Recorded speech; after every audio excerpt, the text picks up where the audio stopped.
الحمد لله رب العالمين،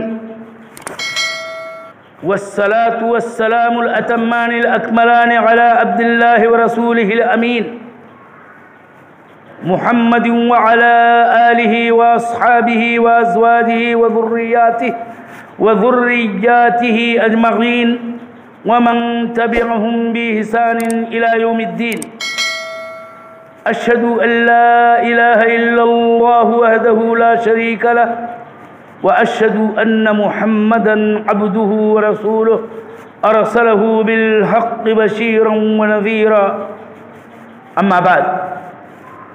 فإن الله تعالى يقول في كتابه: وإذا تتلى عليهم آياتنا بينات قال الذين لا يرجون لقاءنا ائت بقرآن غير هذا أو بدله قل ما يكون لي أن أبدله من تلقاء نفسي إن أتبع إلا ما يوحى إلي إني أخاف إن عصيت ربي عذاب يوم عظيم. وقال جل وعلا: ما كنت تتلو من قبله من كتاب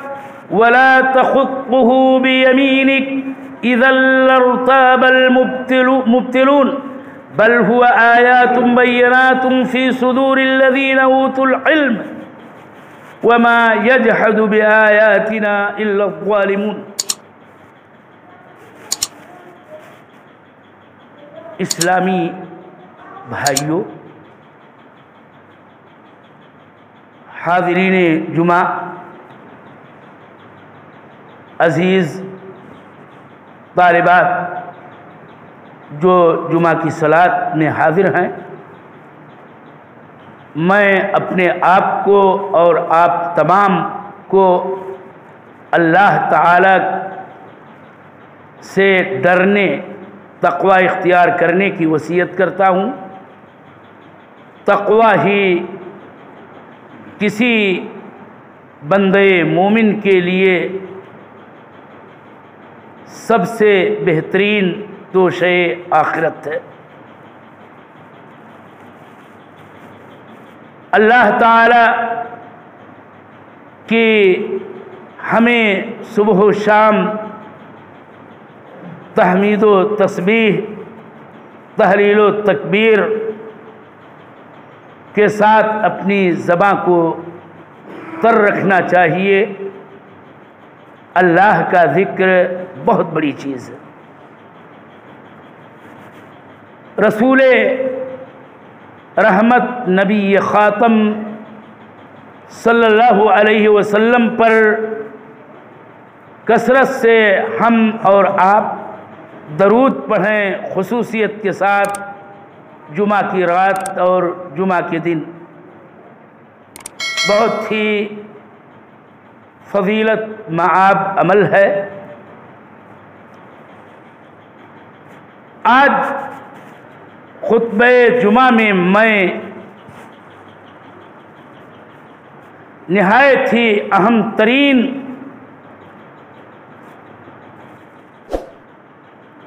ایمانیات میں سے،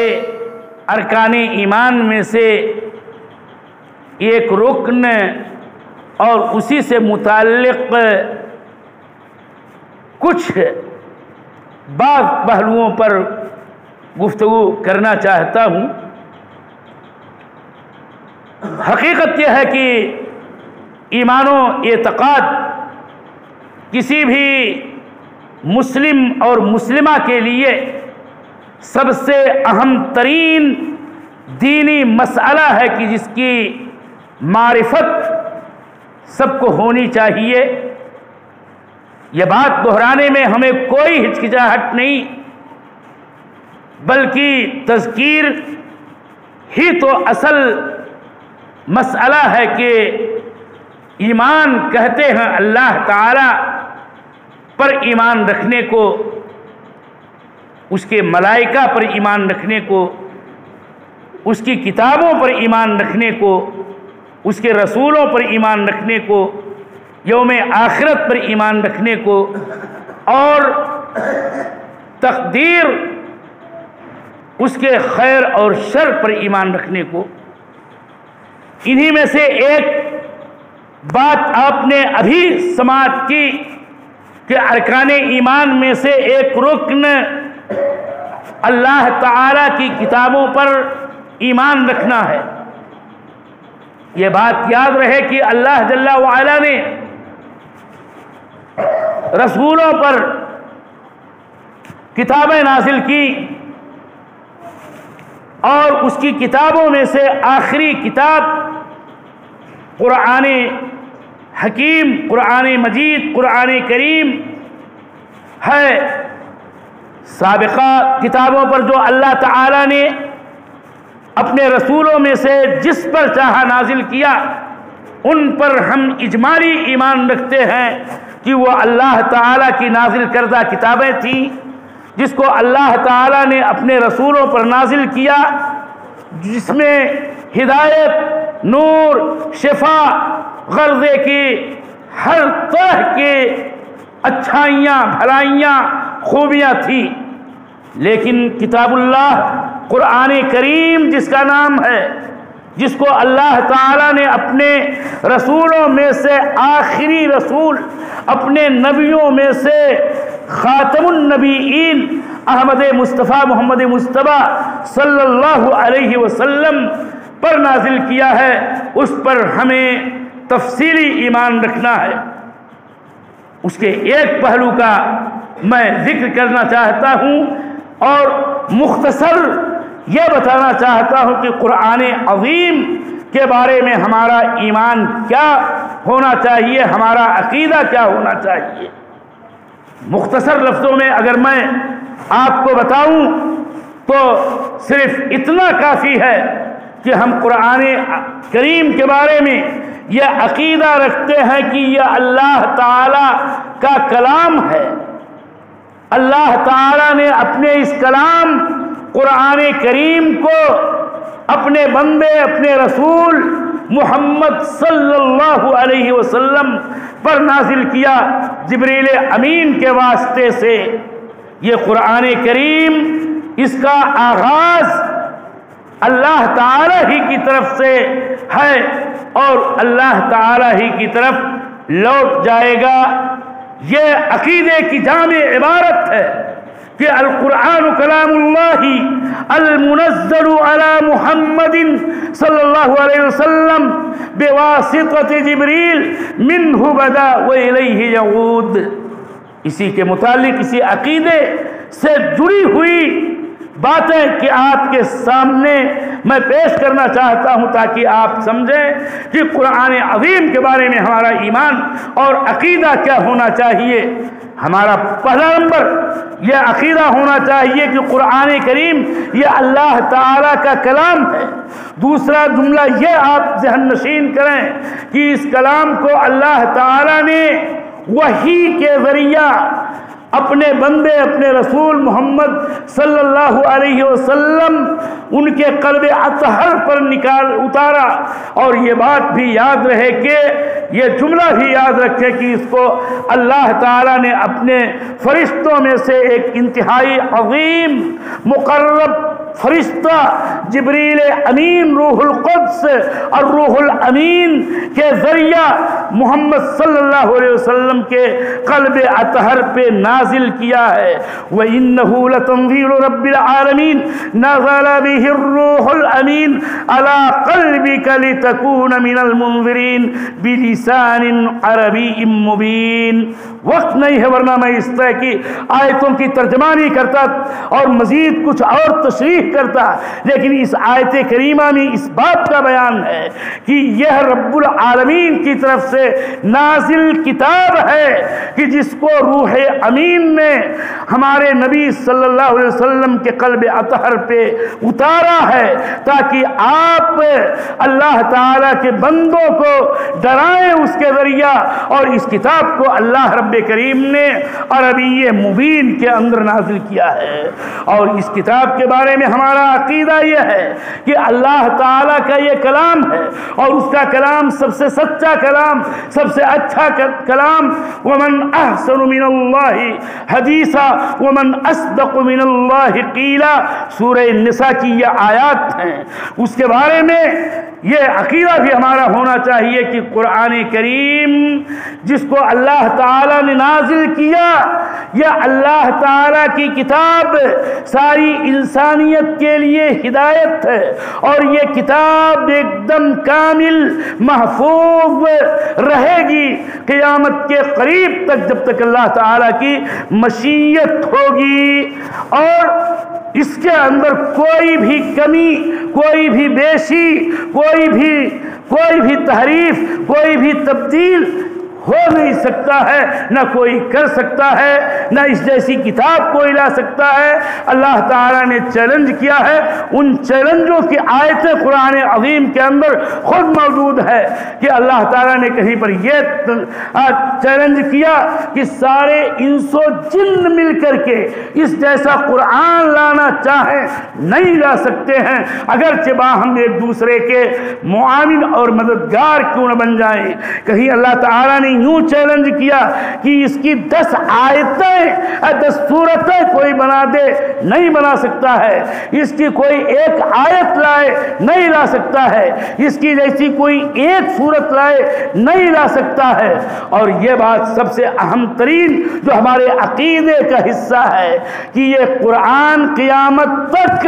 محفوظ رہے گا، اس کے اندر کوئی گڑبڑی، کوئی کمی بیشی ہو ہی نہیں سکتی ہے، اور نہ کوئی اس پر قادر ہو سکتا ہے۔ اور اسی بات کو تو سورہ حجر میں اللہ جل وعلا نے یوں کہا، انا نحن نزلنا الذکر وانا له لحافظون، ہم نے الذکر کو نازل کیا ہے، یہ قرآن کریم ہی ہے الذکر، قرآن کریم کو ہم نے اتارا ہے اور اس کی ہم حفاظت کرنے والے ہیں، اور اس کی حفاظت کے ہر طریقے اللہ تعالیٰ نے اس کی توفیق دی اپنے نبی کو، نبی کے صحابہ کرام رضوان اللہ تعالی علیہم اجمعین کو، اور اس کے بعد آپ کے امت کے تمام مسلمانوں کو جن کا ایمان صحیح، جن کا ایمان درست ہے، کہ انہوں نے قرآن کی حفاظت کا جو انسانی ذریعہ ہو سکتا ہے اس کو اپنایا، اور اللہ جل وعلا نے توفیق بھی دی کہ نہ جانے کتنے مومن بندوں نے ہر دور میں قرآن کریم کو اپنے سینوں کے اندر محفوظ رکھا۔ اتنا ہی بات نہیں ہے کہ یہ چھپا ہوا قرآن اور لکھا ہوا قرآن، اور آج کے ترقی یافتہ دور میں طباعتی ذرائع سے لاکھوں بلکہ کروڑوں کی تعداد میں چھپا ہوا قرآن ہے اور محفوظ ہے، من معن ہے، اس کے اندر ایک حرف اور ایک نقطے کی کمی نہیں ہے۔ اسی پر بس نہیں ہے میرے دینی بھائیوں، بلکہ اللہ جل وعلا کی یہ رحمت رہی ہے کہ یہ قرآن کریم اہل علم کے سینوں میں ہے اور سینوں کے اندر محفوظ ہے۔ اسی بات کو تو سورہ عنکبوت میں اللہ جل وعلا نے یوں کہا تھا، قرآن کریم کی صداقت، اس کی حقانیت اور اس کی حفاظت، اس کی صیانت، ساری باتوں کو سمیٹتے ہوئے، اور یہ کہ من عند اللہ ہے، حتیٰ کہ نبی مکرم صلی اللہ علیہ وسلم کا یہ کلام نہیں ہے بلکہ اللہ تعالیٰ کی بات ہے، اللہ جل وعلا کا یہ کلام ہے، اور اللہ تعالیٰ نے اپنے بندے کی طرف اس کی وحی کی ہے۔ اسی لیے اس شبہ کا ازالہ کرنے کے لیے یہ اللہ تعالیٰ کی حکمت بالغہ رہی کہ ہمارے نبی صلی اللہ علیہ وسلم ان پڑھ تھے، نہ لکھنا جانتے تھے نہ پڑھنا جانتے تھے، ورنہ اگر بات ایسی ہوتی تو باطل پرست تو اور بھی شبہ کرتے۔ اسی بات کو اللہ تعالیٰ نے کہا، وما کنت تتلو من قبلہ من کتاب، اے میرے پیغمبر تم اس سے پہلے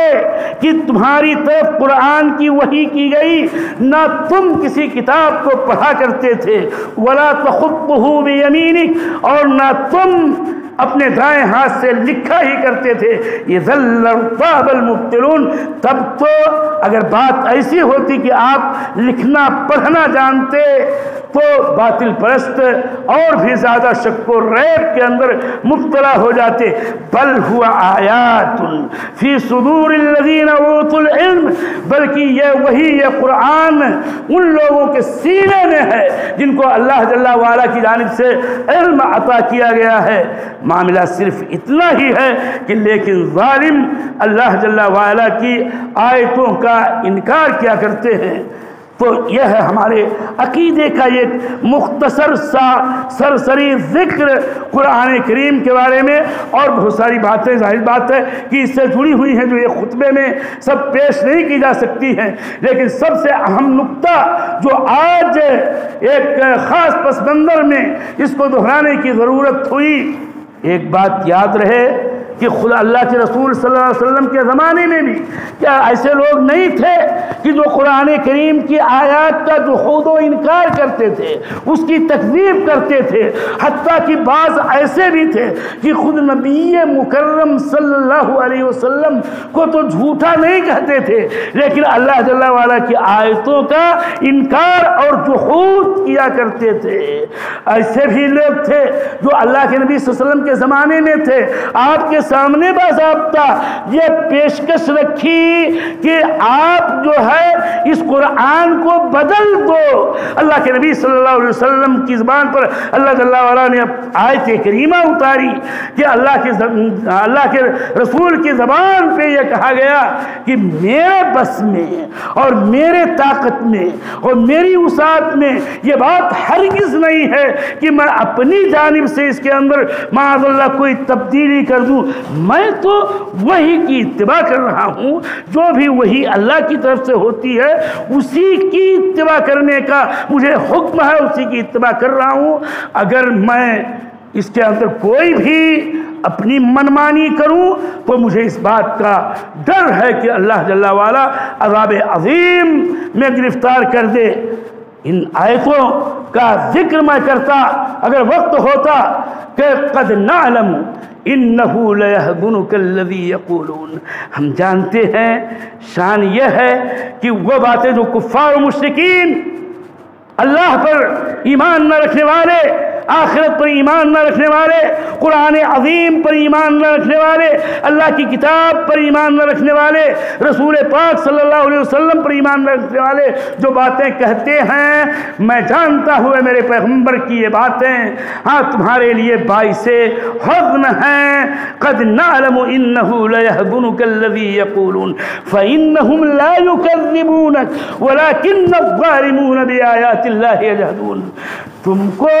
یہ ظالم، یہ مشرک کے کفار تم کو نہیں جھوٹا کہتے، لیکن یہ ظالم اللہ جل وعلا کی آیتوں کا جحود کیا کرتے ہیں۔ میں نے ایک آیت اور پڑھی اور شروع خطبے ہی میں پڑھی تھی، میں اس کا ترجمہ کر دوں تاکہ یہ بات معلوم ہو کہ کوئی نئی بات نہیں ہے۔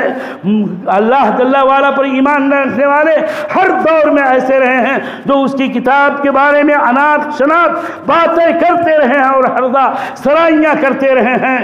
اللہ تعالیٰ نے کہا کہ وَإِذَا تُتْلَى عَلَيْهِمْ آيَاتُنَا بَيِّنَاتٍ، جب ان پر ہماری روشن کھلی ہوئی آیات کی تلاوت کی جاتی ہے، قال الذین لا یرجون لقاءنا، تو وہ لوگ جو ہماری ملاقات کی امید نہیں رکھتے یعنی یوم آخرت پر ایمان نہیں رکھتے، وہ کہتے ہیں کہ ائت بقرآن غیر ھذا او بدلہ، اس قرآن کے علاوہ کوئی اور قرآن لے آؤ۔ اے محمد تم اس قرآن جس کی تم تلاوت کر رہے ہو اور جس کے بارے میں تم کہہ رہے ہو کہ اللہ کا کلام ہے اس قرآن کے علاوہ کوئی قرآن لاؤ اور بدل ہو یا اس کو بدل دو۔ اللہ تعالیٰ نے آگے فرمایا قل ما یکون لی ان ابدلہ من تلقاء نفسی، کہہ دو اے میرے پیغمبر کہ میرے لیے یہ حلال نہیں، میرے لیے روا نہیں، مجھے یہ زیبا نہیں ہے کہ میں اپنے نفس کی جانب سے خود اپنی طرف سے اس کے اندر کوئی تبدیلی کر دوں۔ ان اتبع الا ما یوحی الی، میں تو صرف اتباع کرتا ہوں اسی کلام کی جس کی وحی میری طرف کی جاتی ہے۔ انی اخاف ان عصیت ربی عذاب یوم عظیم، میں ڈرتا ہوں کہ اگر میں نافرمانی کروں اس قرآن کی اتباع کرنے کے سلسلے میں اپنے رب کی، تو عذاب یوم عظیم سے میں ڈرتا ہوں۔ معاملہ یہ ہے قرآن عظیم کے تعلق سے، خود قرآن پڑھو میرے دینی بھائیوں، احادیث پڑھو، تب اس کی عظمت آپ کے اور ہمارے دلوں پر مزید آشکارا ہوتی جائے گی، اور ظالموں کے ظلم اور ان کے ہرزہ سرائیوں کی پوری تاریخ آپ کے سامنے آ جائے گی۔ میں بڑے اختصار کے ساتھ ایک فرقے کے عقیدے کا بھی ذکر کر دینا چاہتا ہوں تاکہ اس کی روشنی میں آپ پر یہ چیز آیا ہو کہ کتنا اہم مسئلہ ہے قرآن کریم پر ایمان رکھنے کا۔ شیعہ، غالی شیعہ، رافضی، باطنی، ملحد زندیق ایک فرقہ ہے جو دنیا کے اندر پھیلا ہوا ہے، ہر جگہ موجود ہے، ان کی بڑی تعداد ہے، ان کا بڑا زور ہے۔ ان کا اپنا عقیدہ ہمارے اس قرآن کے بارے میں یہ ہے کہ یہ قرآن محرف ہے، یہ ہمارے ہاتھوں میں موجود جس کی ہم تلاوت کرتے ہیں، جس کا حفظ کرتے ہیں، جس کو پڑھتے ہیں اور جس کو سمجھتے ہیں، جس میں تدبر کا ہمیں حکم ہے الی آخرہ، اس قرآن کے بارے میں ان کا عقیدہ یہ ہے کہ یہ قرآن محرف ہے، اس کے اندر تبدیلیاں ہوئی ہیں، اس کے اندر اضافے ہوئے ہیں، اس کے اندر کمیاں کی گئی ہیں، اور وہ قرآن جو اللہ جل وعلا نے نازل کیا تھا وہ قرآن مستور ہے، مخفی ہے ہی نہیں کسی کے پاس، اور کسی نے جمع بھی نہیں کیا ہے سوائے علی کے اور ان کے بعد کے ائمہ کے علاوہ کسی نے قرآن جمع ہی نہیں کیا ہے۔ ان ظالموں نے ابو جعفر رضی رحمہ اللہ کی زبان پر یہ جھوٹ روایت کہی ہے کہ انہوں نے یہ کہا ہے کہ علی کے علاوہ رضی اللہ تعالیٰ عنہ اور ائمہ کے علاوہ یا ان کے اوصیاء کے علاوہ کسی کے پاس قرآن کامل ہے ہی نہیں، اور بر وقت وہ امام غائب اور مہدی منتظر ان کے موہوم مہدی کے پاس موجود ہے، اور اس طرح سے اس پوری پیریڈ میں اصل قرآن لوگوں کے ہاتھ سے، لوگوں کی نگاہ سے، لوگوں کی گرفت سے، لوگوں کی یادداشت سے، لوگوں کے عمل سے، لوگوں کے علم سے بالکل باہر ہے۔ حتیٰ کہ نوری طبرسی لکھتا ہے، ایک کتاب لکھتا ہے، اور اس کتاب کا نام ہے، میں آخری جملہ کہہ کے بات اپنی ختم کر رہا ہوں، اس کتاب کا نام رکھا ہے اس نے فصل الخطاب فی اثبات تحریف کتاب رب الارباب، اور اس کتاب میں اس نے 2000 روایتیں اپنے شیعہ فقہا، شیعہ علماء، شیعہ مجتہدین، کذابین، دجالین کی جمع کی ہے، اور ان 2000 روایتوں کا ملخص یہ ہے کہ یہ قرآن محرف ہے، اور تمام شیعوں کا اس پر اتفاق ہے، حتیٰ کہ فصل الخطاب سے برات کا اظہار بھی کرنے والوں نے شیعوں نے کیا ہے، لیکن ان کا معاملہ سارا تقیہ کا ہوتا ہے کہ جب اہل سنت کے بیچ میں رہو یا حالات کے پیش نظر یا جیسے بھی ان کے اپنے نظریات باطل ہیں کہ جو دل میں اعتقاد ہو اس کے علاوہ زبان سے اظہار کرو اور اس کے علاوہ زبان سے کہو، یہ بات ہے۔ تو مسئلہ یہ نہیں ہے کہ یہ خبیث دجال کذاب ملحد و زندیق اس طرح کے آج مطالبے لاتا ہے اور اس کی تردید کی ضرورت نہیں، مسئلہ تو فکر سبائی کی تردید کی ضرورت ہے، مسئلہ شیعوں کے عقیدہ قرآن کی بابت معلومات کی ضرورت ہے، اور اصل فکر پر تیشہ زنی کی ضرورت ہے، اور یہ ہمیں جاننے کی ضرورت ہے کہ شیعہ کا اسلام کے اندر کوئی نصیب نہیں ہے۔ ان الشیعۃ الغلاۃ لیس لهم حظ فی الاسلام، اسلام کے کے اندر شیعوں کا غلو کرنے والے، شیعوں کا کوئی نصیب نہیں ہے۔ ان کی فکر کا ہر دھارا اور عقیدے کے تمام تر شعبوں میں ان کا جو نظریہ ہے وہ ہمارے اسلامی ایمانی کتاب و سنت سے ماخوذ عقائد سے بالکل ہٹا ہوا ہے۔ بات یہ ہے میرے عزیزو، حالات ہمیں یہ پیغام دے رہے ہیں کہ ہم قرآن کریم سے اپنا رشتہ مضبوط کریں، اس کے بارے میں اپنے اعتقاد کو صحیح سالم رکھتے ہوئے بڑی مضبوطی کے ساتھ تھامے رہیں اور حقوق قرآن بھی ادا کریں۔ اللہ ہم سب کو توفیق دے۔ اللہم صلی علی محمد وعلی آل محمد کما صلیت علی ابراہیم وعلی آل ابراہیم انک حمید مجید۔ اللہم بارک علی محمد وعلی آل محمد کما بارکت علی ابراہیم وعلی آل ابراہیم انک حمید مجید۔ اللهم اعز الاسلام والمسلمين واذل الشرك والمشركين اللهم دمر اعداء الدين ربنا لا تزغ قلوبنا بعد إذ هديتنا وهب لنا من لدنك رحمة إنك أنت الوهاب۔ عباد الله رحمكم الله، إن الله يأمر بالعدل والإحسان وإيتاء ذي القربى وينهى عن الفحشاء والمنكر والبغي يعظكم لعلكم تذكرون ولذكر الله أكبر۔